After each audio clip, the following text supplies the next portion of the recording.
Bienvenidos a todos los que nos acompañan vía plataforma Zoom y vía plataforma Facebook.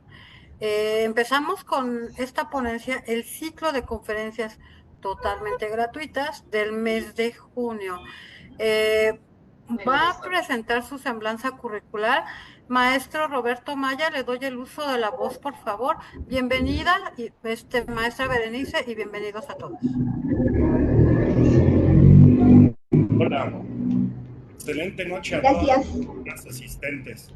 Agradecemos que estén acompañándonos. Hoy tengo el honor de presentarles a la maestra Berenice Antonio Jaramillo.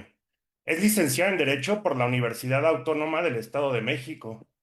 Cuenta con diversos estudios, como son diplomado el ABC del Sistema Penal en la Fiscalía General de la República, diversos cursos de la Suprema Corte de Justicia de la Nación y la Escuela Nacional de Formación Judicial en materia de derechos humanos. Concluyó la maestría en Derecho con énfasis en el principio de supranacionalidad jurídica por la Escuela Libre de Derecho. Cursó la maestría en Juicio Oral y Proceso Penal Acusatorio por el Instituto Nacional de Ciencias Penales, INACIPE, instituto donde actualmente estudia la maestría en Amparo Penal. Como trayectoria profesional, Berenice Antonio es una destacada abogada en el ámbito jurídico con más de 20 años de experiencia. Actualmente dirige BAJ Abogados y BAJ Criminal Defense, firmas enfocadas en defensa penal, amparo y extradición. Para el mejor desarrollo de la ponencia, se les invita a las personas asistentes a mantener en todo momento sus cámaras prendidas y sus micrófonos apagados. Esto ha sido demostrado científicamente que tanto la ponente como las personas asistentes prestan más atención y la charla se desarrolla de mejor manera. La maestra dará oportunidad de resolver dudas y hacer comentarios conforme a sus condiciones. Maestra, estamos muy agradecidos por el tiempo que nos dedica. Sabemos que su agenda es muy ocupada. El micrófono y la imagen son suyos.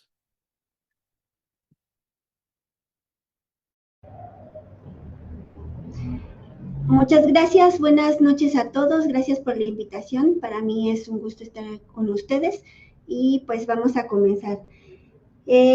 Sugiero, salvo su mejor opinión, tengamos un receso después de 1 hora. No tengo un límite de tiempo, no medí el tiempo que dura la exposición, pero sugiero después de 1 hora dar un receso de unos 10 minutos y preguntas al final. ¿Qué les parece? Como usted nos indique. Muy bien. Me permitía hacerles una presentación. Es un tema pues que abarca 3 materias. Hace poco se organizó una conferencia y escuchaba a un colega postulante también hablar de la materia extradital. Para mí no existe esta materia. O no que no exista, sino que no se debería denominar así, porque en realidad es una integración de varias materias. Tenemos la materia administrativa, porque es un procedimiento seguido en forma de juicio, materia constitucional en lo que hace al amparo, y no podríamos hablar de materia penal, pero sí en la substanciación. Entonces, así me gustaría comenzar. Les voy a empezar a proyectar, me avisan si todos lo pueden ver. Les hice una guía, traté de hacerla lo más simple posible, a manera de hacer más dinámica la exposición, porque pues es un tema no muy común en la discusión jurídica. Déjenme, no, es que empezó, está al revés. Voy a regresar. ¿Sí la pueden ver todos? Sí, maestra. Sí, sí se ve. Gracias. Ok.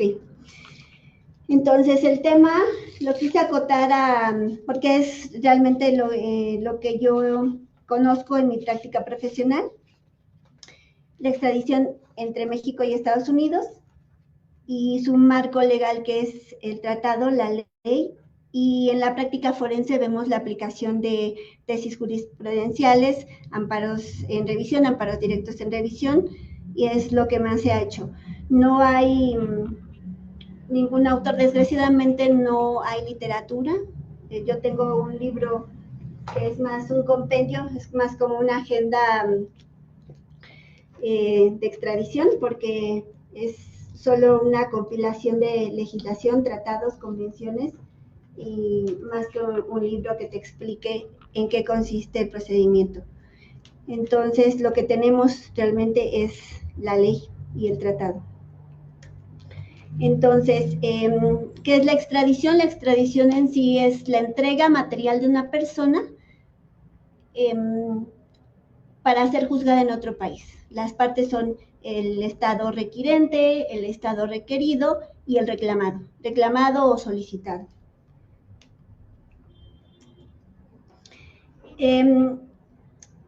Hay una confusión sobre la naturaleza, les exponía un poco sobre eso al principio, la naturaleza de las materias que tienen injerencia en estos procedimientos.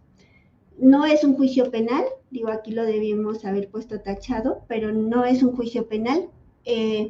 Como se requiere a la persona para ser juzgada por cargos penales, llega a haber una confusión acerca de qué naturaleza, o más bien qué tipo de defensa tenemos que ejercer los abogados. A quienes comúnmente les giran órdenes de detención con fines de extradición, pues a gente con cargos penales en el país. A veces no los tienen, a veces no hay una investigación, solo hay una investigación, en este caso en Estados Unidos, y los detienen solo con fines de extradición, o les giran orden de aprehensión con fines de extradición y los privan de su libertad únicamente para sustanciar ese procedimiento. Pero en la mayoría de las veces son gente que ya tiene procesos penales aquí y que además está siendo investigada en el país vecino. Por eso es que a quienes les llegan estos procedimientos o quienes llegan a conocer, pues son penalistas o colegas que ejercen una defensa penal. No es un trámite diplomático, si bien hay una etapa administrativa en la que la Secretaría de Relaciones Exteriores pues recibe una nota diplomática y esta a su vez revisa que cumplan los requisitos y la manda a Fiscalía. No es propiamente un trámite diplomático. Se tiene que garantizar los derechos de defensa de la persona reclamada a la luz de garantías penales. Entonces, que sí es un procedimiento seguido en forma de juicio. Al final les voy a pasar números de registro de diversas tesis que son aplicables y que explican tanto las etapas como... un segundito, por favor. Siléncialo, por favor. Tanto las etapas del procedimiento de extradición como la naturaleza, algunas modalidades en la entrega, digo, ya conforme vayamos avanzando veremos más esos temas. La intervención judicial, bueno, es un procedimiento administrativo seguido en forma de juicio, entonces tenemos una intervención judicial.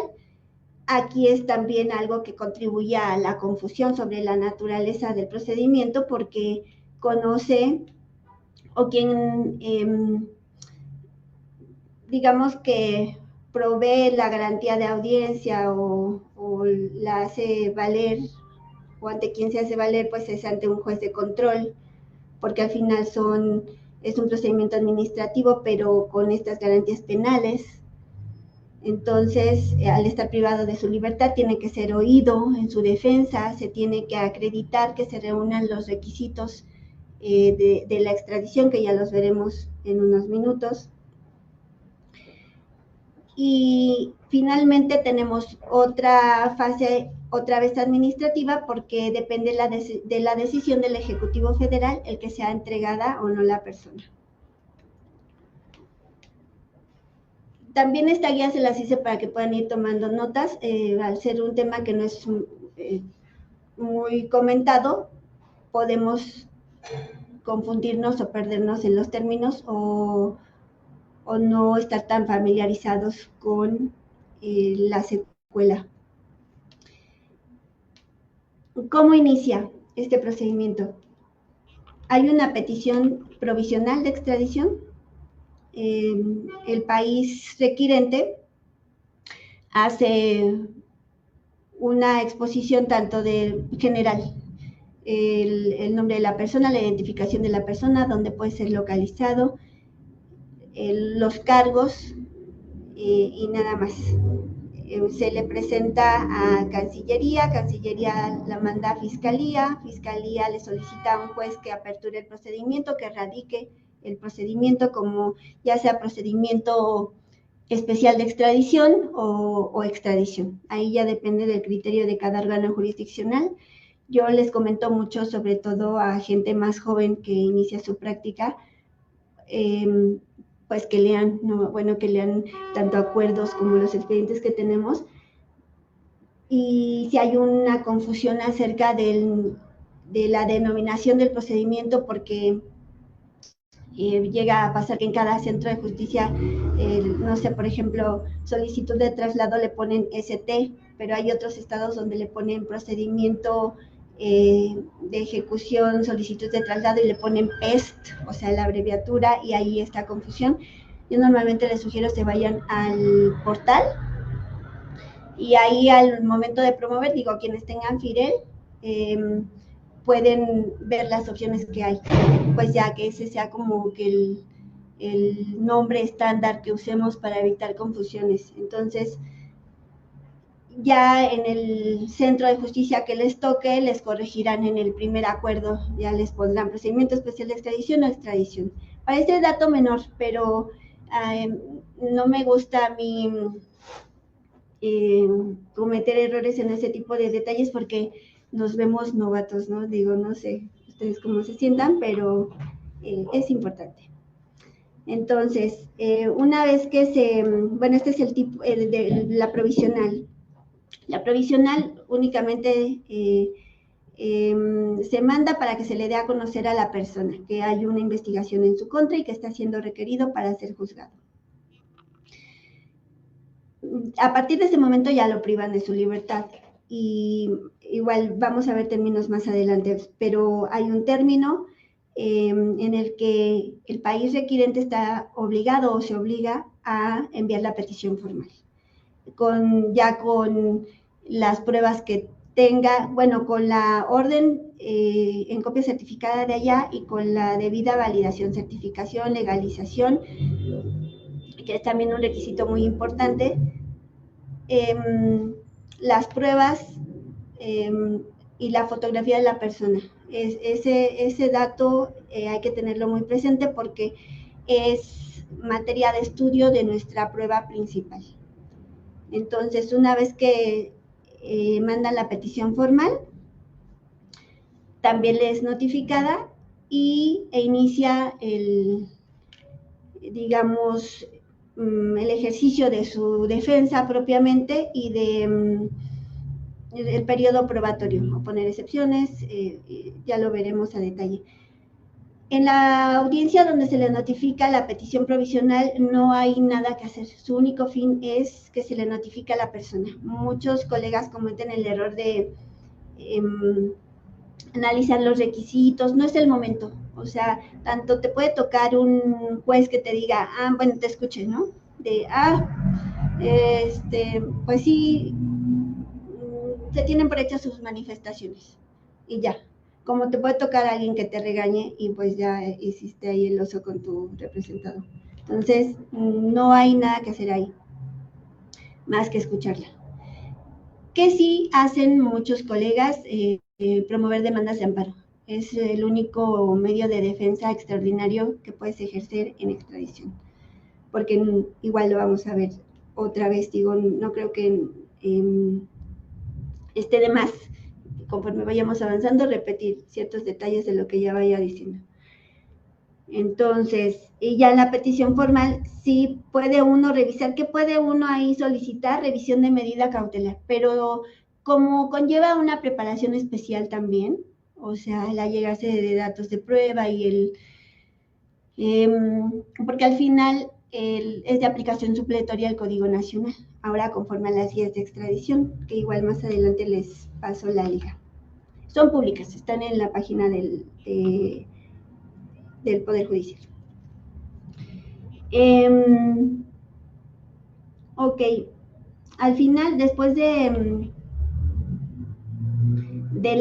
toda la substanciación y periodo de pruebas, la Secretaría de Relaciones Exteriores emite un acuerdo. Aquí les puse el artículo, que es el artículo 11 del tratado, donde habla sobre la petición provisional, lo que ya les explicaba, la orden de detención con fines de extradición y esta fase judicial. Y me la pusieron 2 veces. ¿Qué debe tener? ¿Qué debe tener la petición provisional? Sí debe tener la expresión del delito, la descripción del reclamado y su paradero, lo que ya les comentaba, la promesa de formalizar, es decir, la promesa de enviar la petición formal, ya con la descripción de los cargos. Esta mención de es solo la expresión del delito. No siempre mandan la acusación de reemplazo que le llaman. Ahorita con alguien muy sonado, que yo creo que lo vieron en las noticias, este señor de Sinaloa. Bueno, lo sé porque un profesor lo mostró y en intento hacer un ejercicio y estaba un poco detallada la redacción. Normalmente no la mandan así. La promesa de formalizar, que es la petición formal, la existencia de una orden de aprehensión o sentencia condenatoria, porque también pudo ya haber sido juzgado allá y haber sido sentenciado, digo, circunstancialmente haber evadido la justicia, etc., y estarlo reclamando para el cumplimiento de una sentencia. Las pruebas que tengan, les mencionaba fotografías, declaraciones de testigos, generalmente son testigos protegidos, que allá finalmente se los tienen que dar a conocer. Hay una obligación acerca de eso, digo, están las garantías penales en el tratado bilateral. Sería bueno también que ustedes se hicieran acompañar ahorita en la exposición, si les da tiempo, del tratado bilateral, que lo buscaran en la red, y de la ley de extradición internacional, para ir checando tanto artículos como diversas disposiciones. Existe en esta obligación tanto de no aplicar penas inusitadas como de respetar las garantías penales. Y la regla de especialidad de que los cargos por los que fue concedido sean exactamente por los que va a ser juzgado. A veces no pasa, pero en la ley está de esa manera.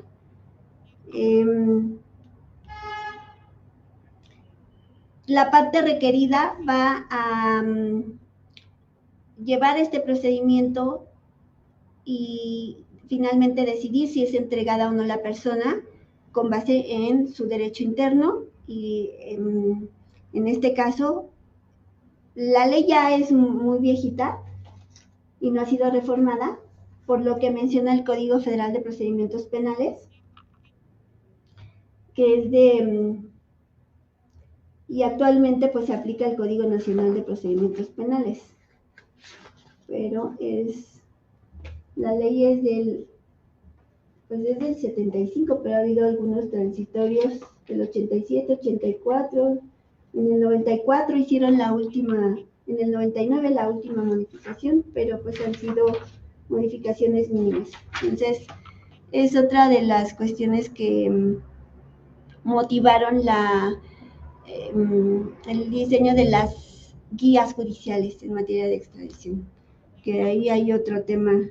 El día que las expusieron, que las presentaron, que fue hace 2 años, en el 24, decía la ministra presidente que también se buscaba evitar argucias de parte de los defensores. Entonces se me hizo un comentario valiente por parte de alguien que formaba, pues que más bien era titular de una función que debe ser imparcial, ¿no? Y que al final, en el ejercicio de la defensa, mientras se ofrezcan pruebas que no vayan contra derechos, sean pertinentes, conducentes a defender a la persona o pues dentro del procedimiento, pues adelante, ¿no? O sea, es un derecho. Pero bueno, se me hizo un poco atrevido, no me gustó, si les confieso. Pero bueno, ¿qué debe tener la petición formal? Esta solicitud formal, el delito, les decía, la relación de los hechos que le son imputados a la persona, las disposiciones legales, datos y antecedentes del reclamado, la copia de la orden de aprehensión del país requirente, las pruebas, copias certificadas de la sentencia en su caso, la traducción, autorización. Todos estos requisitos tienen que analizarlos a detalle porque es la manera en que podrán oponer excepciones. O sea, si falta alguno de estos requisitos, porque son requisitos del tratado de extradición, ustedes oponen esa excepción y entonces al faltar requisitos tendrían que negar la entrega de la persona, que no significa que ahí terminó su asunto. Normalmente se regresa, la perfeccionan y la envían nuevamente, pero por el momento ustedes ya defendieron a su cliente y lo tienen que dejar en libertad, por lo que hace la extradición. La solicitud mexicana de legalización, ay, es que no puedo ver aquí. Un segundo. Bueno, la legalización mexicana, que esto es los sellos de validez, de que se trata de un documento público y puede tener validez en México. Ajá, el procedimiento viene contemplado en la Ley de Extradición Internacional, o sea, la sustanciación. Todos estos requisitos vienen en el tratado. Ustedes, para saber qué debe contener la petición formal, el día que se las notifican a su cliente y ustedes están en audiencia, es lo que deben revisar. En ese momento no les van a dejar oponer excepciones. Pueden intentarlo, pero para eso hay un término posterior de 3 días y todas estas reglas de los términos, tanto para poner excepciones, el periodo de pruebas o de desahogo de pruebas, sobre en cuántos días se emite la opinión, en cuántos días se emite el acuerdo, vienen en la Ley de Extradición Internacional. Es una integración tanto de tratado, ley y criterios jurisprudenciales, como les decía en un inicio. Entonces, en la fase judicial, aquí les anoté las guías judiciales que les pueden dar mucha luz sobre cómo se llevan esas audiencias. Les decía que ya son públicas, o siempre lo fueron desde su presentación, y con el fin tanto de que se homologaran los criterios, porque se desarrollaba conforme al criterio de cada juez o de cada centro de justicia. Cada quien tiene su manera de sustanciarlo y casi, bueno, en lo que a mí respecta, acostumbro a consultarles, bueno, ¿y cómo lo vamos a llevar y tal? Me ha tocado tanto que siguen un procedimiento híbrido entre oral y escrito, se ofrecen las pruebas y generalmente te admiten documentales, se desahogan como en el tradicional, o sea, se tienen por desahogadas. Y otros que sí te piden que sea conforme al sistema acusatorio. La fiscalía normalmente insiste en que se haga conforme al sistema acusatorio. Entonces yo, para evitarme acuerdos de no al lugar, voy y pregunto. O sea, hay que también ser humildes y decir, bueno, no sé cómo se va a llevar, no quiero aventurarme, porque aparte también te ves mal con tu cliente, ¿no? Entonces, mejor te acercas y ya le preguntas al secretario, secretaria, oiga, sé que no te deben de decir, espero que no salga de aquí lo que estoy diciendo, pero bueno, No tiene nada de malo ir y consultar, porque al final pues también tienes que saber cómo promover, ¿no? Me menciono aquí los requisitos del... Ajá, se refiere a los documentos necesarios de la petición formal en el artículo 16 de la Ley de Extradición Internacional. Ahí le faltó la T. En relación con el 10.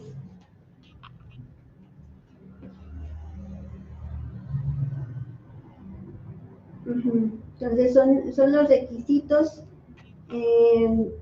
documentales que ya les mencionaba a grandes rasgos hace un momento: el delito, la persona, la traducción, más bien la orden de detención, la acusación de reemplazo, la traducción. Y de este lado son más como garantías. El no ser sometido a cargos que tengan penas inusitadas o pena de muerte. Ahí hay otro tema, la prisión vitalicia. Hay muchos cargos con prisión vitalicia en el país vecino y que aquí hasta hace poco no se consideraba que fuese una pena inusitada. Incluso tenemos delitos o diversos estados donde tienen delitos de fuero común con prisión vitalicia, aunque ya se abrió debate sobre el tema y me parece que ya hay una acción de inconstitucionalidad y otro criterio sobre que sí es una pena inusitada, porque viola el artículo 5 de la Convención Americana sobre Derechos Humanos, que debe haber una certeza sobre el cumplimiento de las sentencias. O sea, que deben de tener una duración determinada.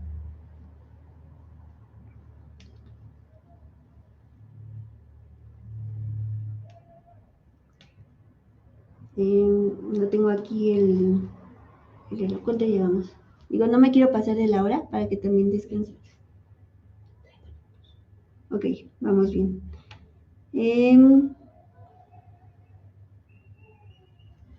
Les comentaba, la previsión de la pena de muerte solo debe ser impuesta una pena de prisión u otra de menor gravedad.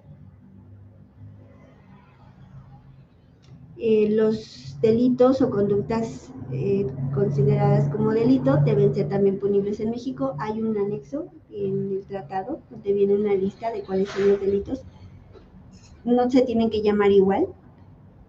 También ahí hay otro tema, sobre todo en relación a la ejecución de sentencias, cuando les dan beneficios en uno u otro país y pueden, después de cierto tiempo, terminar de cumplir su condena en el país de origen, y entonces hay que atender a los hechos, no al nombre. El artículo 119 constitucional es el único límite en cuanto a la sustanciación que viene en la Constitución y que habla de los 2 meses o 60 días para presentar la petición formal. La audiencia de petición provisional. Creo que ya se lo comenté a grandes rasgos, pues es solo para darles a conocer la petición provisional, en donde se puede debatir sobre la medida cautelar. También depende del tipo de delito y la preparación que requiera. Aunque no es una acusación penal o no está a debate la acusación penal en nuestro país, al privarlo de su libertad, sí podemos analizar la naturaleza o depende del tipo penal homologable con nuestro país, analizar sobre si sobre los rubros que se pueden tocar en cuanto a la medida cautelar. O sea, si se trata de uno de los delitos que ameritan prisión preventiva oficiosa, pero bueno, aquí tendríamos ya que hacer un ejercicio de debate sobre protección de derechos humanos y la regularidad constitucional y la obligación de atender a tratados internacionales en materia de derechos humanos. Sobre la posición de excepciones, les mencionaba sobre los requisitos del tratado.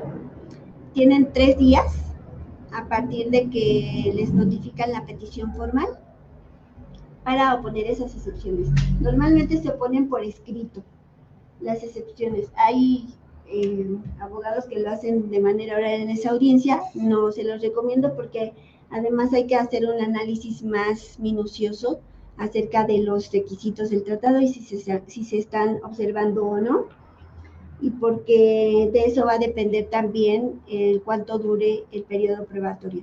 Aquí es donde decía la ministra presidente que hacemos gala de argucias, porque pues sí, es lo único que podemos conseguir, el retrasar la entrega de un reclamado, y eso es lo que, digamos, a lo que nos podemos comprometer como profesionales. Una extradición es muy difícil que resulte en la negativa de la entrega de la persona. Generalmente el acuerdo de la Secretaría de Relaciones Exteriores es entregarlo, sobre todo en delitos que aquí son de fuero federal. Entonces, llega a pasar, sí pueden negar la extradición, pero la integran, la perfeccionan y la vuelven a mandar. Entonces, es de que van a enfrentar el juicio en el otro país por cargos penales, lo van a hacer. No hay manera de cancelar eso. ¿Qué tipo de pruebas se pueden ofrecer? Déjenme ver qué tenemos. Ok. Entonces, se oponen excepciones en relación a los requisitos y a la identidad de la persona. Por eso los puse así en un guión, todos los posibles requisitos que ustedes pueden revisar y la identidad, es decir, que se trate de la persona que está siendo requerida. Después de esos 3 días comienza el desahogo, preparación de las pruebas o preparación para su desahogo. Pueden hacerlo conforme al Código Nacional. Generalmente antes de, si lo van a hacer conforme al Código Nacional, pues tienen que solicitar el ingreso de peritos. La prueba reina de extradición es la identificación fisonómica, porque es atacar si es o no la persona. Ustedes se las pueden ingeniar para o poner excepciones en relación de cualquiera de los otros requisitos. Ya vienen muy revisados por Relaciones Exteriores, porque de no ser así no le habrían dado cauce y no le habrían remitido a Fiscalía. Fiscalía no habría solicitado al juez de control, en este caso juez de control, antes era el juez de distrito, que se iniciara el procedimiento. Entonces, no digo que no lo revisen, hay que revisarlo de todas maneras y oponer excepciones. Me ha tocado que aún hay mucho que debatir acerca de esto, desde la traducción, desde la manera o los requisitos de legalización, que es como más lo que más se pudiera atacar. Pero lo que sí o sí les van a admitir, o sea, las excepciones que puedan oponer y pruebas que puedan ofrecer para demostrar esas excepciones,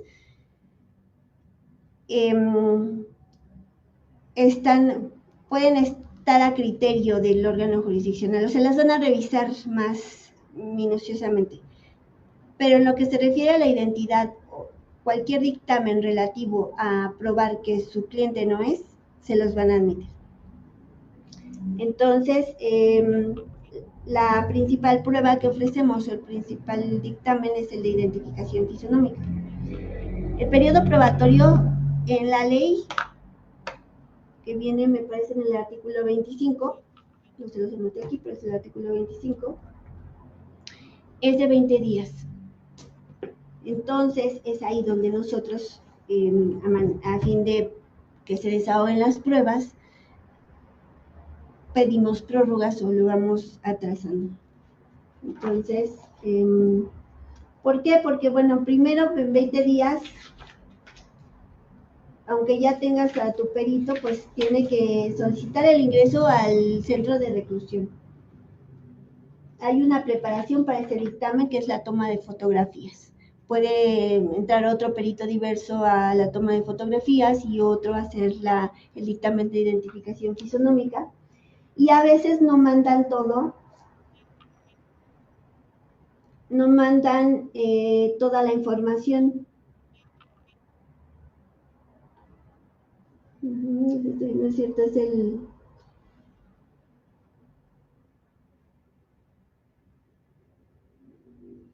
Sí, el 25, 20 días, el último párrafo.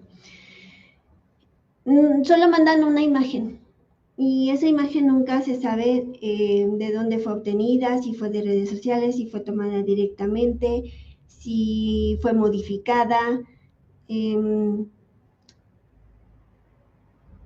qué condiciones fue tomada, porque pues hay ocasiones en que se te ven las acciones más grandes, o sea, lo que se busca es tener certeza absoluta o lo más cercano de que se trata de la misma persona. Y yo creo que ni lo más cercano, sino certeza absoluta, y es el derecho que tiene que ejercer el reclamado y el defensor, y garantizar esa certeza en lo que a su papel corresponde, en ofrecer la prueba e insistir que se mande toda la información. ¿A qué me refiero? Estos datos, incluso les busqué aquí, eh, se llaman metadatos de una fotografía, nunca lo mandan. Muchas veces, y eso no es nada más una estrategia para trazar el periodo probatorio, es un cúmulo de información muy importante que los peritos que saben de la materia necesitan para emitir su dictamen, y terminan, como no mandan esa información, aunque le sea requerida a Relaciones Exteriores, que es aquí donde se tendría que ejercer una defensa en vía administrativa, al solicitarle la información. Si esta información nos es negada, hay que impugnar en vía administrativa. Como no la mandan, el perito termina entregando o exhibiendo un dictamen incompleto. Y generalmente así han sido todas o la mayoría de las extradiciones. En un momento vemos más a detalle qué tendrían que pedir en estos metadatos. Digo, aquí les anoté el debido proceso, pues es atender a estas garantías penales, pero pues algo muy importante dentro de estas garantías pues es el derecho a ofrecer pruebas. Hay una tesis que al final les voy a dar el registro, el número de registro de debido proceso, que es como del 2014, donde viene el núcleo duro y el núcleo suave de las formalidades esenciales del procedimiento, y que es una guía muy práctica, muy manejable para entender cuáles son esas formalidades y cómo entender cualquier procedimiento, sobre todo los administrativos seguidos en forma de juicio, que se dan mucho en el procedimiento administrativo sancionador y en este caso pues en extradición. Entonces, que abarca desde el derecho a conocer la causa legal que invada tu esfera jurídica, en este caso la petición, tanto la provisional como la formal, el derecho a ofrecer pruebas, el derecho a alegar, que es también muy importante y que muchas veces les es negado, o sea, terminan el desahogo de pruebas en el periodo que sea, y dependiendo de las condiciones del procedimiento y a veces también condiciones políticas, apresuran los procedimientos y turnan autos para emitir opinión sin este derecho a alegar, o sea, sin darles vista para que ejerzan este derecho, tanto defensa como reclamado. Entonces, aquí es donde podemos ejercer una defensa extraordinaria a través del juicio de amparo. En la ley viene la especificación de que no es recurrible ningún acuerdo que emita el juez de control en este procedimiento. Es decir, no hay apelación ni otro recurso ni medio de impugnación más que el amparo. Aquí al promover demandas de amparo sí hay que ser cuidadoso en el acto reclamado, el tipo de acto que se esté reclamando, tener un razonamiento pues más preciso respecto de la defensa de los derechos de su representado, porque si no argumentan de qué manera el acuerdo o la determinación que les es desfavorable viola derechos sustantivos o trasciende al resultado del fallo, se los van a desechar. A veces también funciona como una estrategia para retrasar el procedimiento porque pues te dan la suspensión en lo que entran al fondo del asunto, pero puede ser que te den la suspensión o que te lo desechen por una notoria improcedencia. Entonces, sí ser muy cuidadosos. Si se refiere en lo personal, aunque muchos no lo sugieren y te dicen, no, pues es que no sabes si va a trascender al resultado del fallo, espérate al amparo contra el acuerdo de extradición. Cuando se refiere a una violación de una formalidad del procedimiento, sí suelo promover demandas de amparo. Terminan sobreseyendo, para al final pues sí te dan la suspensión y puedes irte a la revisión. Finalmente, dentro del debido proceso, pues tienen derecho a que a recibir una determinación y, por supuesto, a un recurso judicial efectivo, ¿no? A la revisión de esa determinación, que en este caso sería solo a través del juicio de amparo. Una vez terminado el periodo probatorio y que les deben de dar vista para alegatos, insisto, se emite la opinión jurídica después de que se consideran desahogadas todas las pruebas. Se tienen 5 días para emitir la opinión jurídica. Puede ser que el juez haga valer excepciones de oficio, que la defensa no haya advertido y el juez lo haga pues, de oficio sin que haya sido solicitado. La extradición voluntaria, también llamada extradición sumaria en el tratado, voluntaria en el artículo 28 de la ley, o allanamiento, que normalmente en la práctica profesional lo llamaríamos así. ¿Qué significa? Ante una petición de extradición, ya una petición puede ser petición provisional o puede ser petición formal, el reclamado acepte ser extraditado. O sea, que diga, yo no voy a... manifieste su voluntad de ser entregado a las autoridades del país vecino para ser juzgado y enfrentar sus cargos. No va a poner excepciones, no va a ofrecer pruebas y digamos que no quiere dejar pasar más tiempo. Entonces, en esos casos se resuelve en 5 días, me parece. O sea, emite el acuerdo la Secretaría de Relaciones Exteriores. Ya no la opinión, la Secretaría de Relaciones Exteriores. O sea, después de la opinión del juez de control, emite su acuerdo para decidir si es entregada o no la persona, la Secretaría de Relaciones Exteriores. Cabe mencionar que la opinión jurídica no es vinculatoria, es decir, la Secretaría no está obligada a atender la opinión del juez. Es importante, digamos que no es irrelevante, porque al final es el respeto de las garantías penales, el derecho a ser oído y el derecho a revisar esa solicitud o petición. Pero si el juez decide que no es extraditable, eso no obliga a que Relaciones Exteriores diga que se niega su extradición y que no es extraditable también. O sea, puede decir el juez no es extraditable y Relaciones Exteriores decir sí lo es. ¿En dónde va a contar esto? En el juicio de amparo. Un juez de amparo puede detener una extradición atendiendo a las consideraciones de la fase judicial. Entonces es muy importante que tengamos presente estas 3 partes en que se divide. La administrativa, que les decía en un principio, el envío de la petición a Cancillería, la fase judicial a partir de que le es notificado y que se celebra una audiencia ante el juez de control, que termina con la opinión jurídica, y la fase nuevamente administrativa del acuerdo de Cancillería, donde dice si se entrega o no a la persona. También puede ser que su acuerdo sea en sentido de que rehúsa la entrega de la persona. Sí ha pasado, pocas veces, pero sí ha pasado. Si la extradición es denegada, pues se decreta su inmediata libertad, por lo que hace ese procedimiento.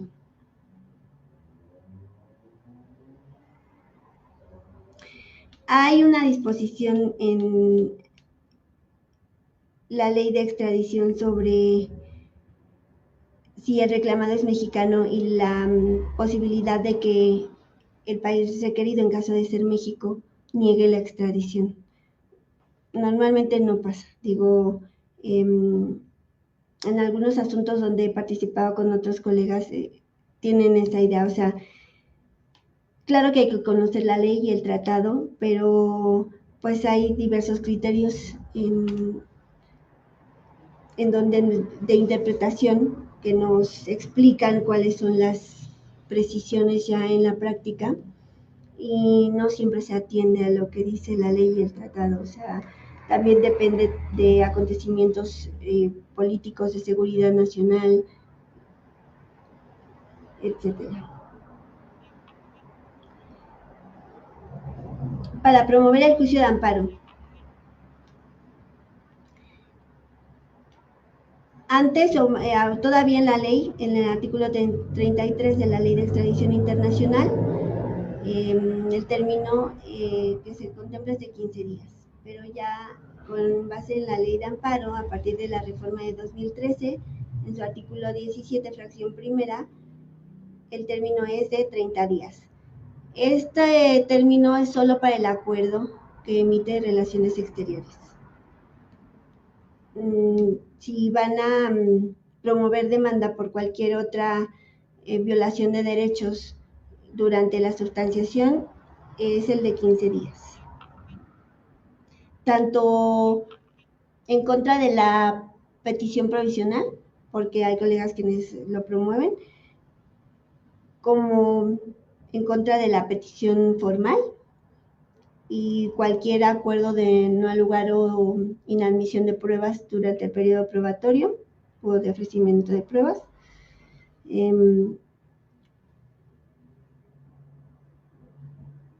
Que podría ser también contra el acuerdo contra la opinión jurídica. Les mencionaba, los acuerdos no son recurribles y se tiene que promover el amparo. Una vez que se ha concedido la extradición de una persona, el Estado requiriente tiene 60 días. O sea, una vez que está a su disposición porque se ha decidido su entrega, el Estado requiriente tiene 60 días para hacer efectiva esa entrega, o sea, para el traslado a su país. Si no la lleva a cabo, el reclamado es puesto en libertad. No siempre pasa. De hecho, nunca pasa.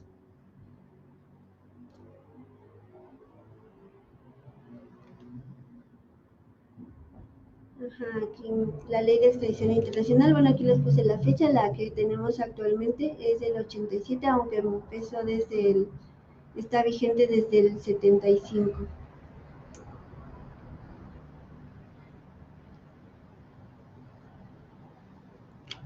El tratado trae un apéndice acerca de los delitos que son por los que puede ser requerida una persona y que deben ser las mismas conductas punibles en nuestro país, en ambos países. Aquí les pido una disculpa, me ayudaron a hacer mis diapositivas, no es pretexto. Aquí era entrega diferida, con D, y sin la D al final. Entonces, se refiere a, tanto en la ley como en el tratado, contempla la entrega diferida, se refiere a la entrega posterior al cumplimiento de una sentencia de un nacional.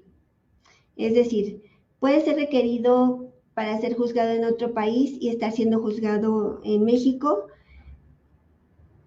pero se difiere su entrega aun cuando ya se haya decidido a través del acuerdo de relaciones exteriores que es extraditable y que va a ser entregado, se puede diferir su entrega porque está siendo juzgado en México.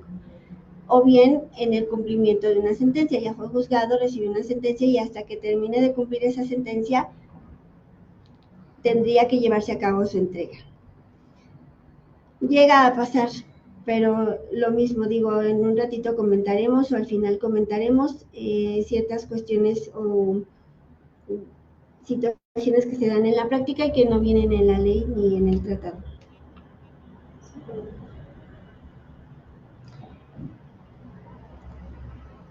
La regla de especialidad, lo comentábamos también hace un momento, se refiere a que se cumpla el compromiso de solo juzgar por los delitos por los que se está concediendo la extradición. Hay muchos casos en que llegan allá y tienen otros cargos. Eso fácilmente lo justifican porque dicen, bueno, estos cargos, estas investigaciones se dieron con posterioridad a la petición de extradición y pues ya no se agregaron. Pero, y ya no cumplen con esta regla. Y al final el perjudicado es la persona reclamada. Hay un desconocimiento, digo, debemos atender a los principios de la Convención de Viena y de las relaciones bilaterales, pero sí hay una incertidumbre legal tanto en nuestro país como al momento de ser entregados porque no siempre, o sea, no se atiende a esta certeza jurídica, ni en cuanto a las leyes internas, ni a los compromisos del tratado. Entonces, comentaban en alguna conferencia que igual recientemente escuché, que la solución a todo esto, a estas lagunas serían o deberían ser los derechos humanos. Es algo muy complicado porque Estados Unidos no ha suscrito ningún tratado en materia de derechos humanos, aunque sí estaría obligado a cumplir las disposiciones del tratado bilateral. Pero pues se da esta violación sistemática de derechos humanos. Entonces, quizá una manera bueno, quizá yo creo que es la única manera en que podemos mejorar esta situación para estas personas, porque finalmente son seres humanos que tienen todos los derechos debido a su dignidad de ser humanos, que no es justo que sean entregados en la incertidumbre o como moneda de cambio ante cuestiones políticas. La única manera que yo he podido concluir es la preparación de todos nosotros. O sea, es un tema que se ha hablado muy poco, que pocos profesionales muy buenos y muy brillantes se atreven a comentar, aun cuando hayan participado en estos procedimientos, porque pues vuelvo a lo mismo, la presión política y también en el ámbito profesional. Generalmente las personas que son solicitadas en extradición son de casos un tanto mediáticos, entonces al ser asuntos delicados, pues no todos se arriesgan a alzar la voz o a proponer los cambios que deberían hacerse. Entonces, ¿cómo podemos hacerlo? Pues acercándonos, afortunadamente se está hablando más del tema, digo, desgraciadamente por los últimos acontecimientos en nuestra política y de seguridad nacional en el país, pero pues acercándonos, estudiándolo, contribuyendo a la literatura no hay, entonces estudien, escriban y pues traerlo al debate público. Tenemos también la entrega temporal, perdón. La entrega temporal es la entrega mientras está en curso el procedimiento de extradición aquí y no se ha decidido si es extraditable o no. Sin embargo, el país vecino lo solicita para alguna investigación o para alguna diligencia que tenga que, o incluso ser juzgado, que se tenga que desarrollar en el país requirente. Y regresa. la persona. O sea, si lleva a enfrentar los cargos, pues es como estarlo entregando, pero normalmente es para alguna cuestión de procedimiento o investigación de allá y regresa para continuar aquí, ya sea porque esté siendo juzgado aquí o dentro de su procedimiento de extradición. Entonces hay un compromiso de que solo por un tiempo tiene que regresar la persona. En cuanto al traslado de personas, me parece que ya tenemos una hora. ¿Sí ya? Si gustan, esto lo dejamos para después del receso. Pues déjenme ver cuántos faltan. Si todavía nos queda.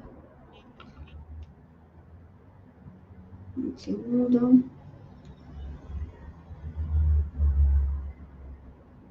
Nos quedamos en el traslado de personas sentenciadas. En cuanto al traslado, bueno, una vez que son juzgados, se busca que puedan cumplir la pena en su país de nacionalidad. Los requisitos son que exista el consentimiento de la persona, que tengan una sentencia firme en el país donde fueron juzgados, y simplemente se trata de un cambio de país, no es un beneficio, porque ya eso depende de las leyes de derecho interno, los beneficios preliberacionales, las condiciones de cumplimiento, en fin, cómo se cumpla con las condenas del tipo penal de que se trate en cada país.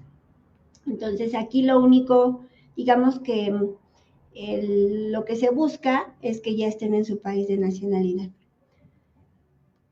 Y por supuesto la reinserción social. Entonces, digo, al final podemos ver también ejemplos de esto. Los que me ha tocado más conocer, pues son de lo que traducen ellos como asociación delictuosa, que aquí se les aplican las condiciones de delincuencia organizada, pero se tienen que atender, vuelvo a lo que ya había comentado, los hechos, no al nombre del tipo penal, porque a veces no se acreditan los elementos de los tipos penales por los que se dice se está juzgando.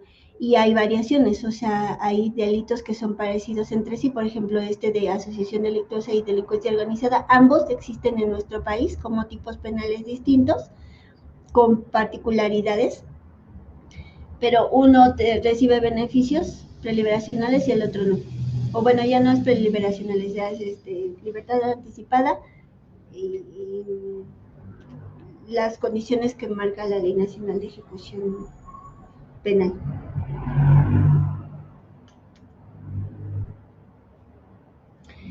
En cuanto al marco legal, ya fuimos comentando algunos artículos, se los puse, digamos, integrados en esta diapositiva para que tengamos ya una noción concluyente respecto de, ya habíamos mencionado que es el tratado, la ley, pero también la Constitución, y agregamos criterios jurisprudenciales, pero bueno, respecto al procedimiento, como lo hemos venido explicando, serían estos artículos, tanto para el procedimiento como para el juicio de amparo en que se ejerza su defensa. Entonces serían los artículos primero, 14, 15, 16 de la Constitución, 16 y 18. No me adelanto la diapositiva. Listo. El 18 en cuanto al traslado internacional, que se refiere solo a la ejecución de sentencias. El 22 que se refiere a la prohibición de penas inusitadas. Aquí le pusieron penas suscitadas. Penas inusitadas. El 76 en cuanto a la aprobación, la facultad de aprobación de tratados por parte del Senado. El 89, fracción 10, sobre la política exterior del Ejecutivo Federal, las facultades en política exterior. El 119, las facultades del Ejecutivo Federal y la autoridad judicial. Solo es una mención genérica sobre el límite para la petición formal y la intervención de la autoridad judicial. Y el 133, pues la fuerza normativa de los tratados. El Tratado de Extradición entre México y Estados Unidos fue adoptado por nuestro país en 1980. También tenemos el protocolo al Tratado de Extradición, que entró en vigor el 21 de mayo de 2001. Otra disculpa por ese error. Entró en vigor. Se modificó la entrega diferida y se permitió la entrega temporal. Ya explicamos en qué consisten ambas. Si tienen alguna duda, lo hablamos al final, pero ya son conceptos que conocemos o que ya comentamos aquí. La Convención de Viena sobre los tratados. Bueno, aquí tocamos este punto porque las disposiciones tanto del tratado, más bien las del tratado, pero pues la aplicación supletoria es la Ley de Extradición Internacional, y en cuanto a la fase judicial, los códigos de tanto el Federal de Procedimientos Penales, porque a veces también lo llegan a observar, como el Nacional de Procedimientos Penales. Pero estos deben ser, todo esto debe ser interpretado o integrado a la luz de los principios del derecho internacional y de la Convención de Viena sobre los tratados.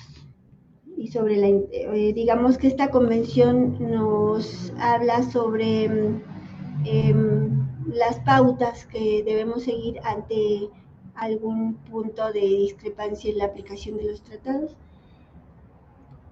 El primero de ellos viene en el artículo 26, que es el pacta sunt servanda, el principio de buena fe, en cuanto al cumplimiento de los deberes que pactemos en los tratados entre estados parte.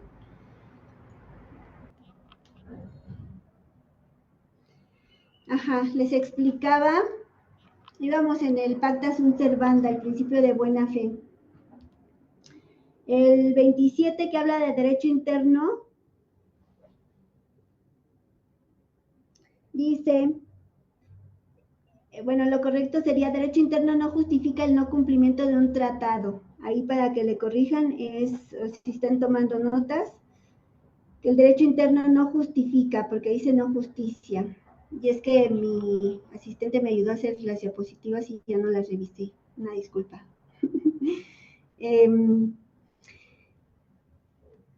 ¿Qué quiere decir esto?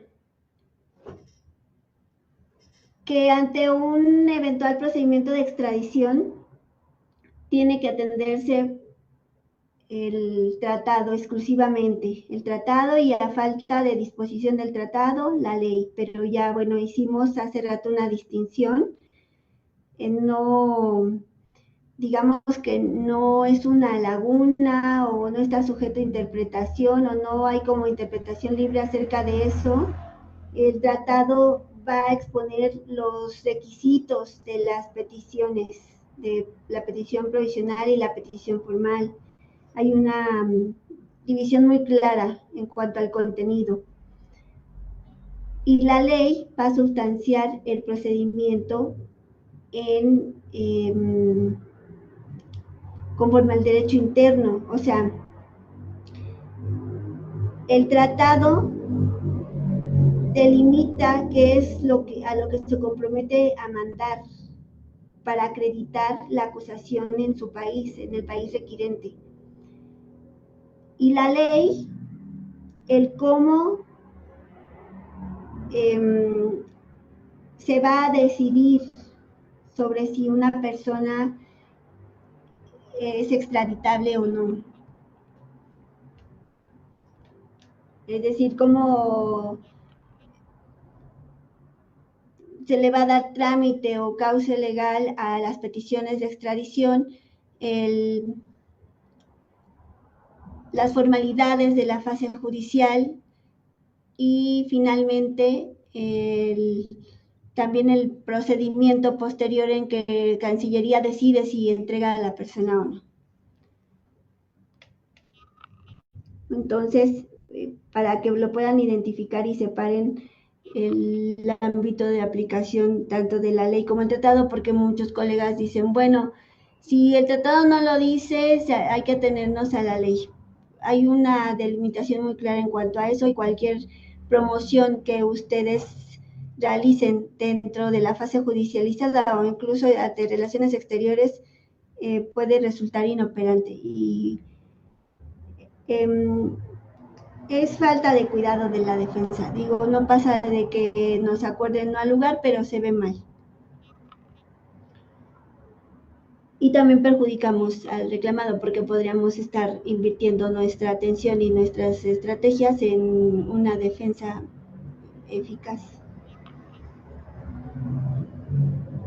La interpretación de buena fe es lo mismo, o sea, no podemos estar haciendo interpretaciones que no atiendan o a la literalidad o a las fuentes de creación, las discusiones sobre la celebración del tratado y la adopción de sus disposiciones. Ahí sí serían argucias, ¿no? Medios complementarios de complementación, ajá, el artículo 32 se refiere a eso, que se atiendan a o las fuentes que dieron origen a la adopción del tratado. El 33, interpretación de los tratados autenticados en 2 o más idiomas. Bueno, esa es pues una garantía también de defensa, el que conozcan los reclamados el sentido de las disposiciones bajo los cuales están siendo juzgados. Continuamos a la siguiente, maestra, por favor.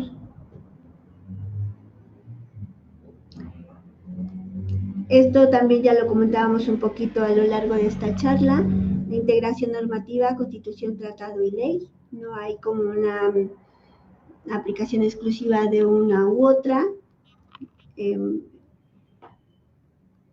Siempre con primacía constitucional y convencional en materia de derechos humanos, que es lo que debería. Aquí yo creo que es la...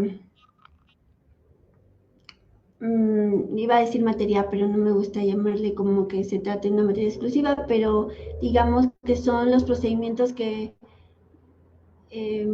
menos protección de derechos humanos tienen. Desde la naturaleza no vinculatoria de la opinión judicial y que no determina, el resultar favorable no determina que Cancillería también vaya a resolver favorable. Eso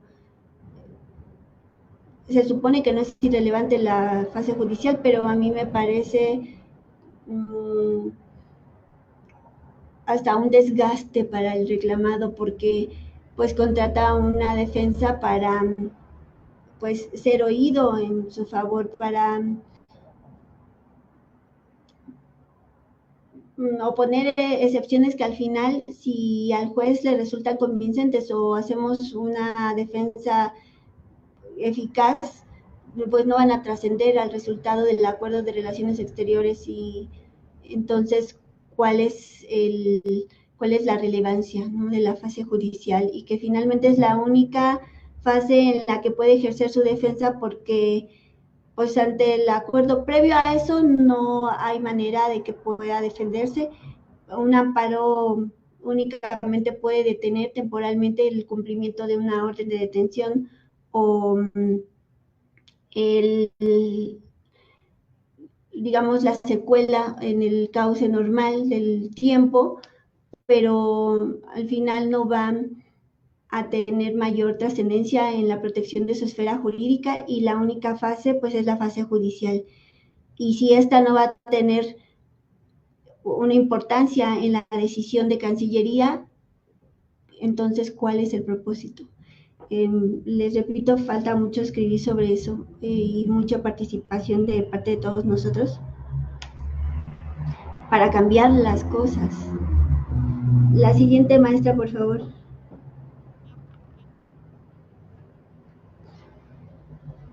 Hablamos del único límite constitucional, que solo se refiere al término de 60 días en cuanto a posteriores a la detención provisional.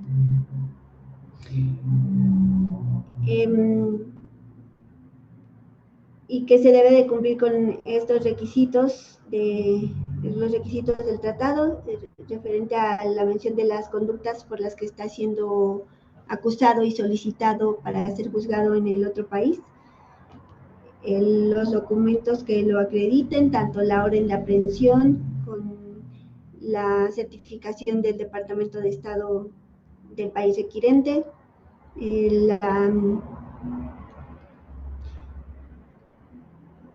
y que con base en eso se puedan ejercer la defensa poniendo excepciones, como hacen las reglas de la ley de extradición internacional, cumpliendo las garantías penales, y para finalmente decidir su entrega.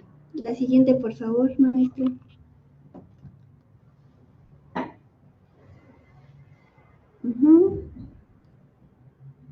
Aquí pues les puse en resumen todo el procedimiento, que ya lo repasamos.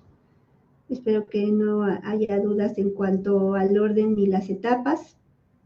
Igual, primero llega a Cancillería, luego le da trámite Fiscalía General de la República, solicita la orden ante un juez de distrito. Antes era ante un juez de distrito, ahora ante un juez de control. Se decide la detención provisional, se le notifica. Igual llega aquí le faltó la detención, la petición formal, se ponen excepciones, se desahogan pruebas, se emite la opinión jurídica y luego tenemos la resolución administrativa de Cancillería, y contra esa determinación procede el juicio de amparo. Ya se deben saber el término, que lo dije más de una vez, son 30 días, antes eran 15, para cualquier otro amparo contra cualquier otra violación o determinación en las otras fases del procedimiento, pues son 15 días. La siguiente, por favor, maestra. Aquí les hice una lista de los principales criterios para que se pueda entender la aplicación y la interpretación tanto del tratado como la ley. Pareciera increíble, tal vez no, pero muchos colegas muy preparados no entienden cómo, porque hay tesis que hablan de una naturaleza híbrida, que por la participación de un juez del orden penal, y que finalmente es un procedimiento administrativo. Entonces, no termina de quedar claro. Estos criterios nos dan mucha luz sobre eso. Entonces, en cuanto a su naturaleza y las etapas, aquí les estoy poniendo los números. Digo, con las correcciones que hemos ido haciendo en el desarrollo de la charla, creo que les puede servir mucho las diapositivas, se las puede mandar Roberto con todo gusto. Y pues aquí, en cuanto a la naturaleza y etapas, tenemos el registro digital 180883, que es una tesis viejita de 2004. Estas tesis, salvo las que sean contrarias a aplicación de derechos humanos, pues se pueden... la siguen usando Fiscalía y la siguen usando en las opiniones jurídicas y Cancillería, pero se pueden atacar con los criterios adoptados, o más bien emitidos, a partir de la reforma de 2011 en materia de derechos humanos, porque pues ya no serían aplicables. Aún así, como es una materia que su marco legal se ha reformado muy poco o nada, se siguen atendiendo estas tesis. Entonces aquí es donde entra ya una formación más técnica en materia de derechos humanos. Si bien no es la solución, como decía un brillante colega hace poco, porque el tema va mucho más allá de la defensa ordinaria. Yo creo que implica reformas en el sistema jurídico de varias leyes. Pero sí se puede hacer una defensa más, digamos, sofisticada, más preparada, de mejor nivel en materia de derechos humanos, conociendo desde la reforma, la evolución que tuvo en su momento el bloque de constitucionalidad, luego bloque de regularidad constitucional, entender precisamente los límites de la invocación de derechos humanos, en qué momento, más bien de qué manera se puede salvar las limitaciones constitucionales, porque el bloque de regularidad constitucional en la contradicción de tesis 293-2011 habla un poco sobre eso, nos limita un poco. Sin embargo, ya hay otros amparos en revisión relativos sobre todo al traslado de sentenciados, que nos dicen o nos dan luz sobre el poder invocar cualquier disposición protectora de derechos humanos a la luz del artículo 1 constitucional y sin atender a las supuestas limitaciones constitucionales que las hay. Pero bueno, ahí ya es un juego de argumentación, de lógica y argumentación y la habilidad de la defensa. Entonces, también tenemos el amparo en revisión 700/2022, el cómo integrar la relación entre tratado y ley, que ya espero haya quedado un poco más claro, y si no, pues atiendo sus dudas, pero ya dividimos, ¿no? A qué se refiere el tratado, a qué se refiere la ley. No, a mí no me parece que sea tan de aplicación supletoria. Los códigos adjetivos sí, para la ley, en las formalidades del procedimiento ante la fase judicial. Pero que la ley sustituya al tratado, no. Se refieren a dos aspectos muy delimitados que ya los expusimos. Tenemos el amparo en revisión 314/2020. La tesis con registro digital 2023-507. Sobre audiencia y debido proceso, las tesis con registro digital 170316, 167509, 167510. Sobre doble incriminación y exacta aplicación, 170158. Habla sobre si ya fue juzgado en el país requerido por el mismo delito. Es un poco delicado. Recordemos, no es atender al tipo por el nombre, sino a los hechos. Tendrían que haber sido,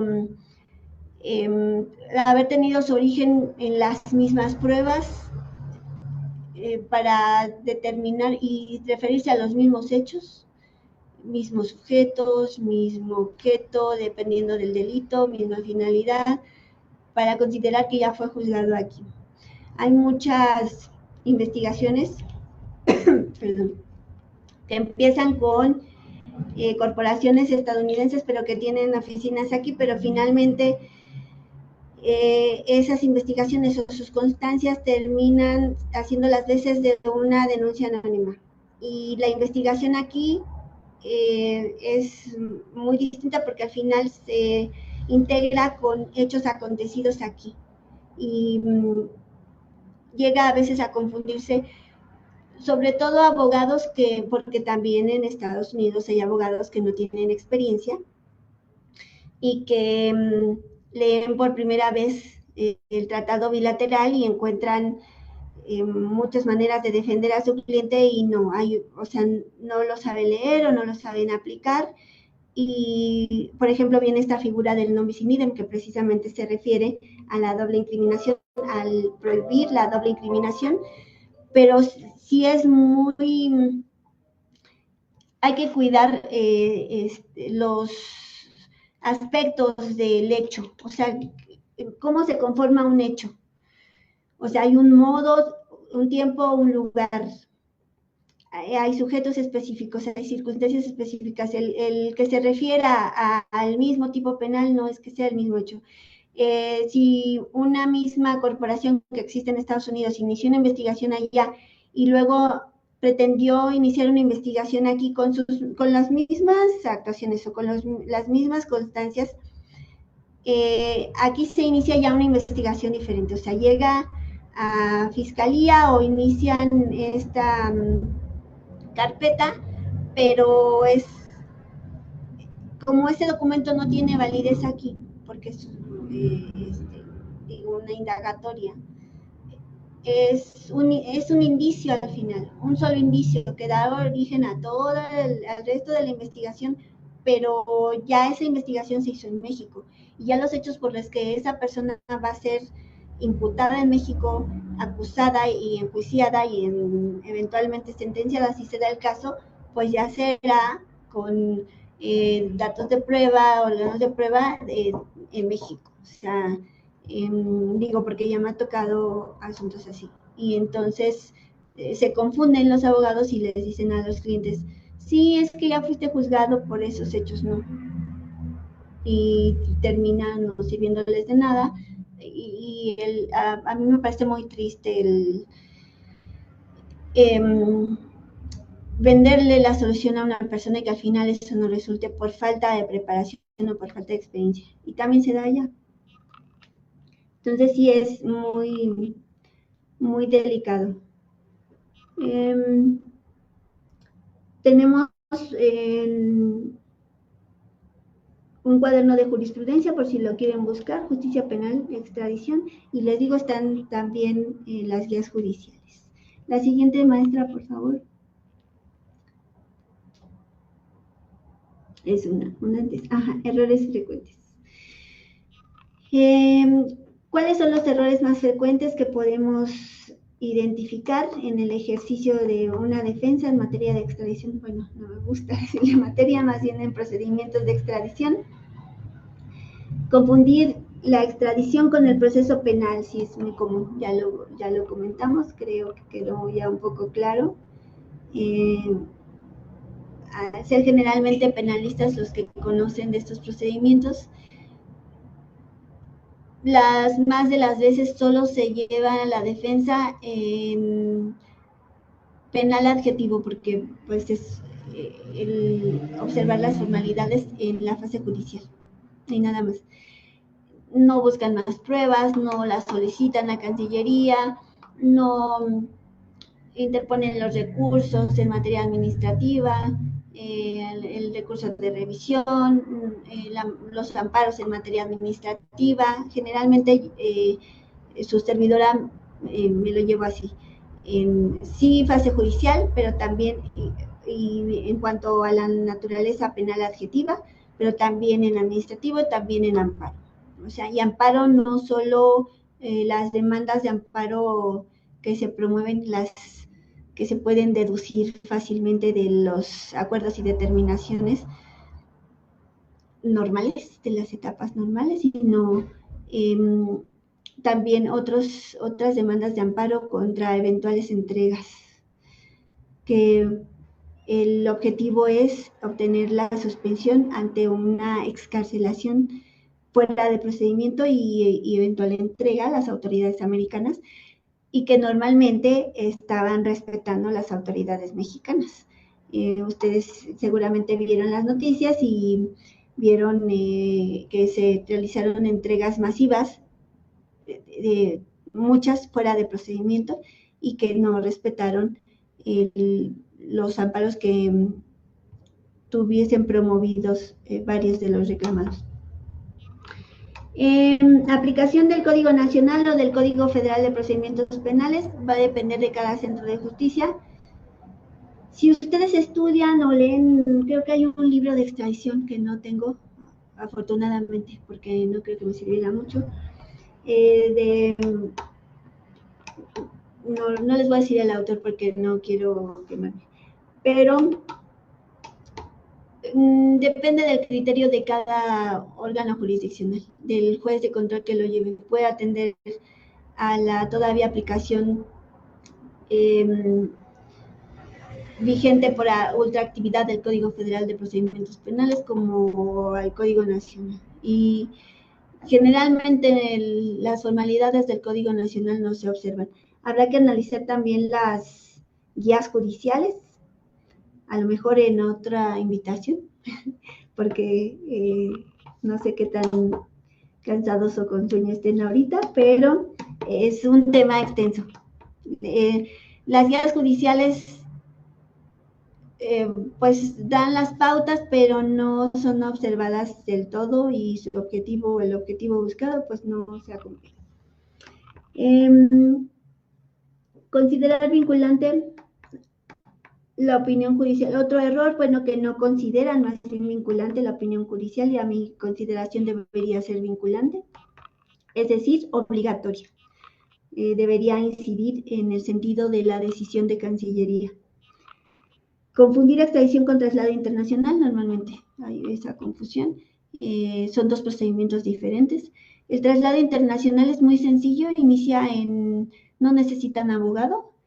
La persona que ya fue sentenciada y desea terminar de cumplir su condena en el otro país, atendiendo al límite de cumplimiento de condena de cada uno, podrá ser trasladadas, lo solicita a la autoridad penitenciaria, a su vez contacta al consulado, se solicitan los documentos personales, acta de nacimiento,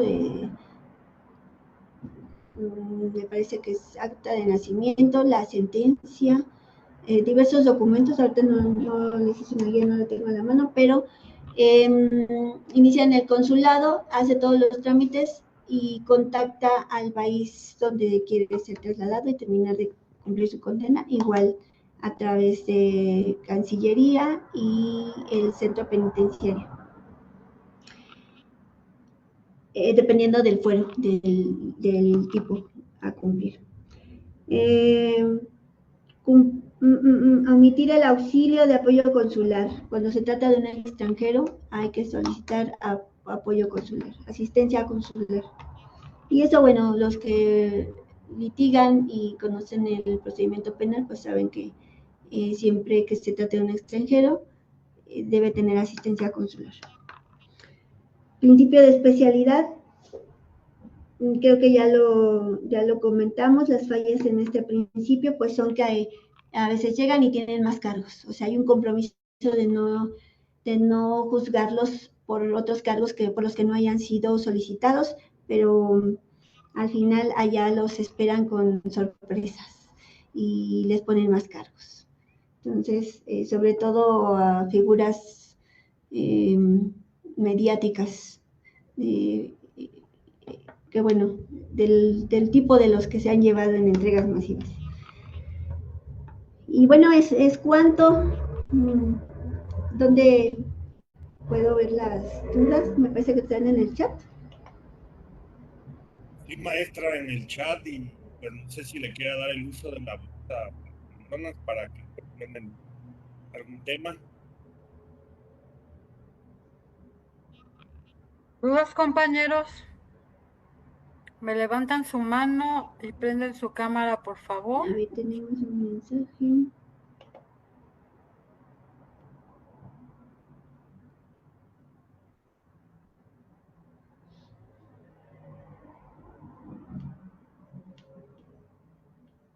Por ahí, Pues maestra. nada más hay una más, si quiere yo se la leo. Vale. Dice, en el caso del gobernador con licencia de Sinaloa, es posible que la presidenta de México, antes de la República, se niegue a la extradición, alegando que deben de presentarse evidencias acorde con la FGR. Y si no se pudiera negar y lo hace, ¿cuál es la amonestación a la que se puede hacer acreedora la presidenta o el país? Ajá, la pregunta es que si se niegan a la entrega, Ajá, ¿cuál es la amonestación? exactamente. Pues no hay una amonestación. Bueno, se supone que el cumplimiento, bueno, no se supone, bajo el principio de buena fe de la Convención de Viena, se tendría que atender a la obligación del cumplimiento de los tratados, en este caso el tratado bilateral.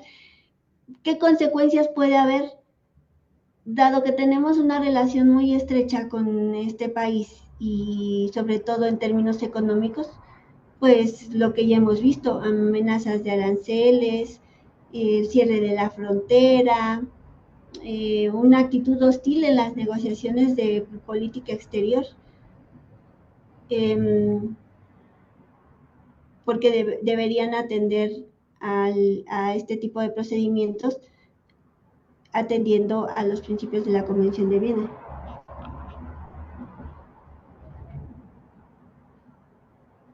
Muy bien. ¿Alguien que tenga otra duda?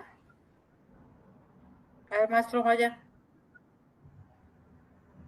Maestra Berenice, muchas gracias. Tengo algunas preguntas enfocadas justo al tema que acaba de mencionar. Una es, se manejó un discurso sobre que se requerían pruebas, ¿no? Escuchamos por ahí más de 37 veces pruebas. En su experiencia, maestra, ¿efectivamente es esto o estamos hablando de datos de prueba para la detención provisional con fines de extradición, detención por urgencia? En su experiencia, ¿esto usted lo ve constantemente o es en este caso en particular? Y posterior, la última pregunta que le haría, maestra, le agradezco mucho, es, ¿qué cree que suceda? ¿Cree que Estados Unidos en este momento esté volviendo a tramitar la orden de aprehensión de urgencia o ya como tal la extradición formal? Y es cuanto, maestra. Muchas gracias. Ok, respecto a las pruebas, es que yo no las llamaría ni datos de prueba ni pruebas, es simplemente la mención de pruebas en términos genéricos que tiene el otro país para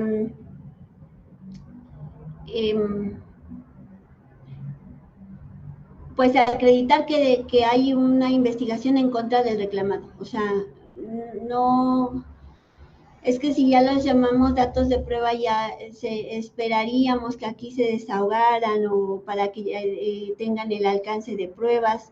Yo creo que la discusión no es sobre la naturaleza de esa información, la naturaleza penal de esa información. O sea, al final solo es cumplir con el requisito de la mención de los cargos y algunas pruebas que hay para sustentar esa acusación en el otro país. En un nombre genérico llamarlos pruebas, ¿no? Podemos llamarlos constancias, actuaciones. Al final aquí no van a tener el efecto de una prueba porque nosotros, o más bien el país requerido, no está en posición de juzgar sobre la acusación penal. Lo único que se va a revisar es que se cumplan los requisitos del tratado y es una revisión meramente administrativa. Aun cuando el juez de control sea de carácter penal, no debe atender a la naturaleza o el fondo de la acusación. Solo se cuenta palomear que venga el nombre, que venga el cargo, que esas constancias sean válidas, que venga la traducción y que se trate de la persona y que se demuestre que se trate de la persona. Aquí la única, o más bien digamos, la defensa más importante va a ser o que nos puede dar más oportunidad de pedir que se niegue una extradición en contra de determinada persona, o más bien a favor de determinada persona, es demostrar que no es la persona. O sea, donde va a haber mucho juego para el ejercicio de la defensa y probar dentro del procedimiento de extradición, más bien ya pruebas dentro de este ámbito de procedimental. O sea, esas son las únicas pruebas que nosotros vamos a poder llamar pruebas desahogadas, porque tú como penalista seguramente tienes muy consciente que pues un dato de prueba es la mera mención de las actuaciones en una carpeta de investigación, en todo caso su traslado, y ya son pruebas las que se desahogan en juicio. Entonces, olvidemos las pruebas penales, o sea, la mención de las constancias que vienen como requisito de extradición nunca van a ser pruebas aquí. Creo que a las autoridades, bueno, al titular del Ejecutivo y su gabinete les falta un poco de claridad respecto de eso, porque si el mensaje es muy confuso, no les pueden pedir pruebas. O sea, las pruebas, como nunca vamos a tener pruebas, porque es solo la mención de ciertos testigos, es solo la foto, y es una imagen, ni siquiera sabemos si es una fotografía, si es una captura de redes sociales, o cuál es el origen de esa imagen, que es, si bien la más importante, no es la única, pero es la más importante de ese paquete de información. Ante, digamos, el reclamado puede defenderse. Entonces, ¿qué si van a ser pruebas? Las que ofrezcamos para poner excepciones. Y generalmente Fiscalía siempre ofrece su propio dictamen de identificación fisonómica, que eso tampoco me hace mucho sentido, porque al final quienes deben acreditar que es la persona es el país requirente, no nuestra Fiscalía. O sea, la Fiscalía le da trámite y la, digamos, garantía de legalidad para que se inicie el procedimiento de extradición, pero el que esté defendiendo la petición del país requirente no me hace tanto sentido. Sin embargo, pues ellos ofertan y desahogan su dictamen de identificación fisonómica asegurando que sí es la persona. Entonces, ahí es donde se puede dar un poco más de juego, pero esas serían las pruebas. Ya las que menciona la acusación del país requirente no tendrían por qué ser tema aquí. ¿Cuál era la otra pregunta? Perdón. Y usted en su expertise, obviamente no sabemos porque no tenemos la información nosotros, pero en su expertise, ¿cree que Estados Unidos esté preparando otra solicitud de detención de urgencia o esté preparando la extradición formalmente hablando? Ok. Ya me acordé. También planteabas como, en el caso de que la negara, que otros, ¿qué puede hacer? O algo así, recuerdo que preguntabas. Es correcto, En el maestra. caso de que se negaran a la entrega de las personas que requirió. Es correcto, maestra. Pues mira, platicando con abogados de Estados Unidos, mientras México no diga que esas peticiones son legales, no radique los procedimientos y no acuerde formalmente las entregas, ellos no tendrían por qué llevarse a nadie. O sea, toda la defensa está aquí. Si tanto Fiscalía no califica de que reúnan los requisitos, y luego el juez, digamos, diga no es extraditable, y Cancillería diga no se entrega, ellos podrían hacer todo. O sea, ellos podrían detener. Yo creo que eso haría yo si estuviera en su lugar. O sea, ok, voy a cumplir con el tratado que tenemos. Me estás pidiendo a fulano que lo detengo. Ok, le radico su procedimiento de extradición, que se defienda. El juez dijo que no es extraditable. Lo estás confundiendo. Y luego Cancillería, no es extraditable, no te lo entrego. Y no hay nada que pueda hacer, porque atendió a las reglas del tratado, aplicó su derecho interno y en un procedimiento legal concluyó que no es extraditable y rehúsa la entrega. Esa es la solución.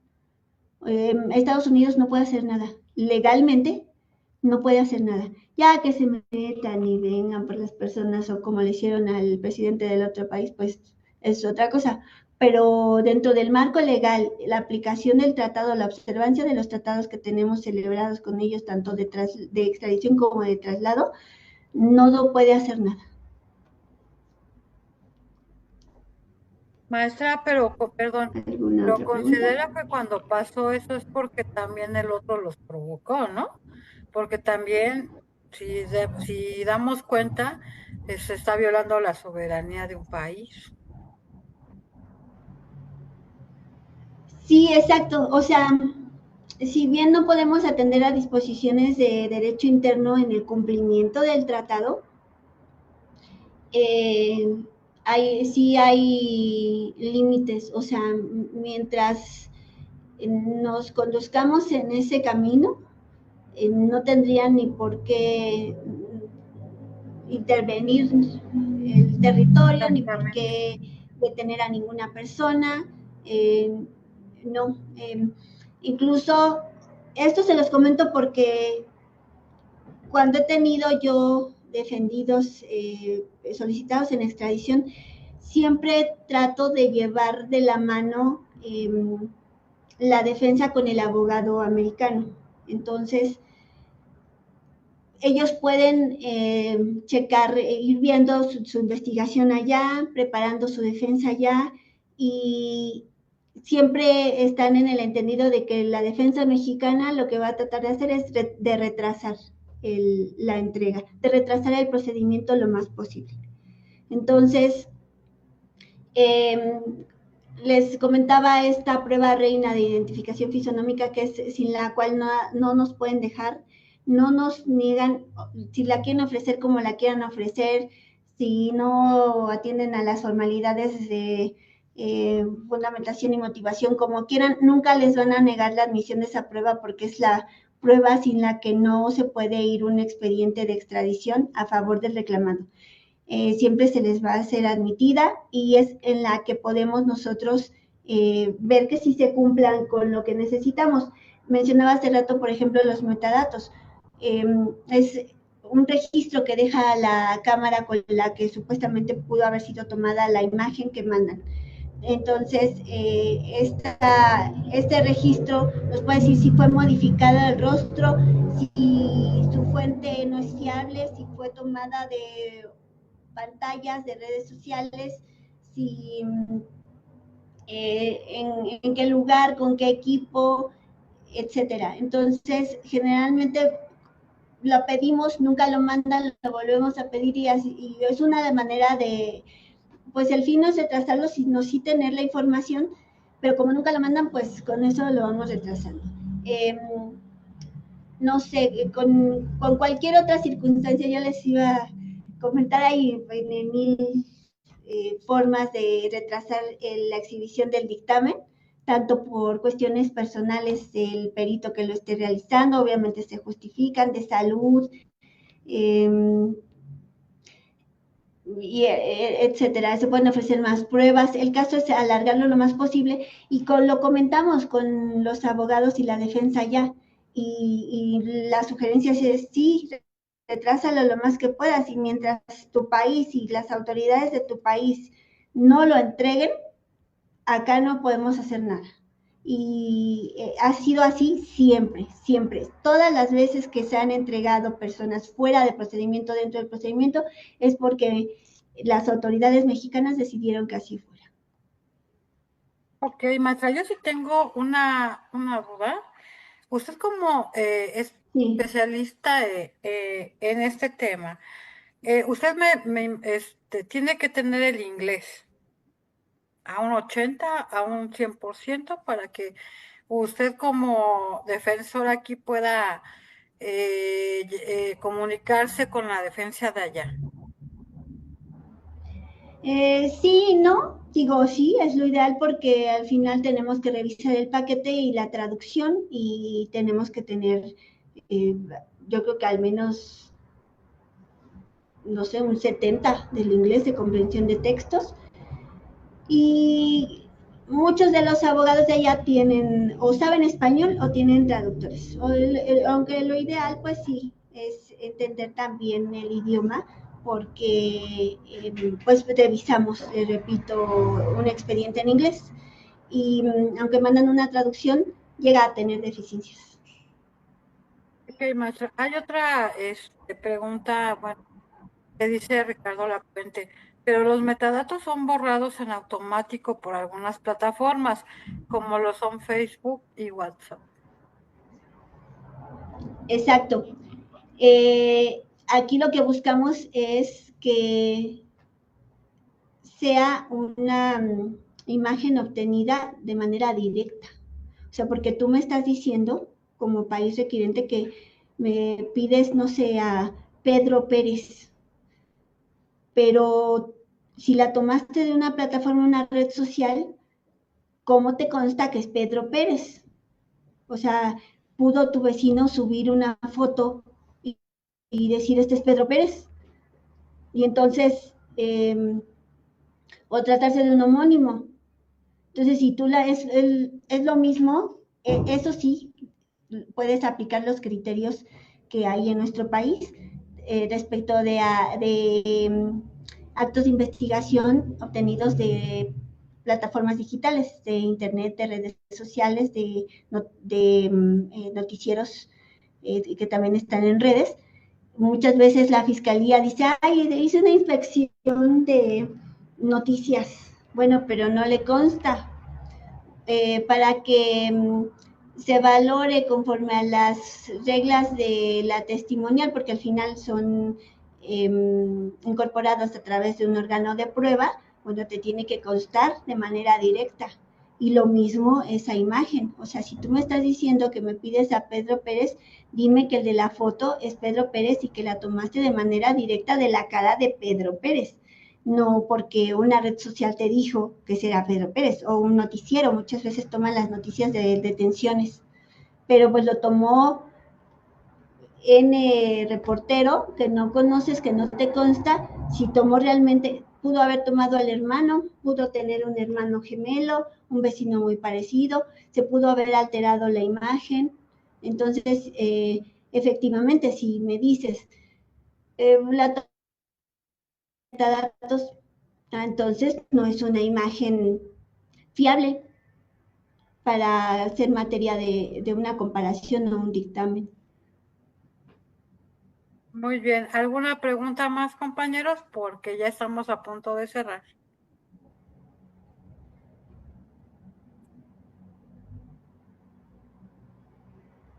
¿No? Bueno. Maestra, pues aquí el Bufet Jurídico Rocha le otorga el siguiente reconocimiento a la maestra Berenice Antonio Jaramillo por su destacada disertación en la conferencia titulada Extradición México-Estados Unidos, el Tratado, la Ley y la Práctica Forense, que se llevó a cabo el 22 de junio del presente año con una duración de 2 horas. Le hago mención que la ponente no me ha cobrado absolutamente nada. Le corro traslado de su reconocimiento y copia de esta ponencia con el maestro Maya para que se las haga llegar, y cabe señalar que la ponencia se va al canal de YouTube de Bufet Jurídico Rocha, que es totalmente gratuito.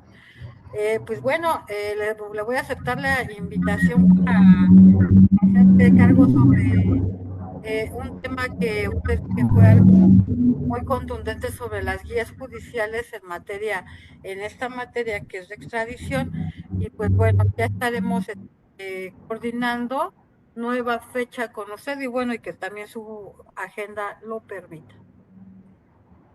Pues muchas gracias por la invitación, gracias por el reconocimiento. Para mí fue todo un placer poder hablar sobre estos temas y bueno, les reitero también la sugerencia y solicitud de que pues todos estudiemos más estos temas.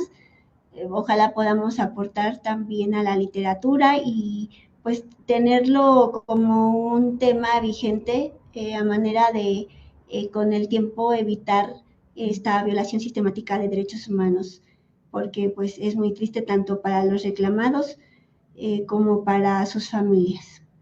Maestra, Y ¿cómo la muchas podemos gracias. encontrar en sus Sí, redes sociales? tengo mi plataforma digital, es bantoniojaramillo.com, bantoniojaramillo.com, B de bueno. Es la plataforma, también estamos en Facebook como Baja Abogados, BAJ Abogados, LinkedIn e Instagram, y me parece que son todas. Y bueno, ahí estamos a la orden. Muchísimas gracias. Muchísimas gracias, maestra. Muchísimas gracias a nuestros asistentes. Y les recordamos que mañana tenemos a la licenciada Tabata Martínez para que no se lo pierdan. Y pues bueno, nos vemos en punto de las 7 de la noche. Muchísimas gracias y descansen. Gracias a todos. Bye. Bye. Gracias, buenas noches.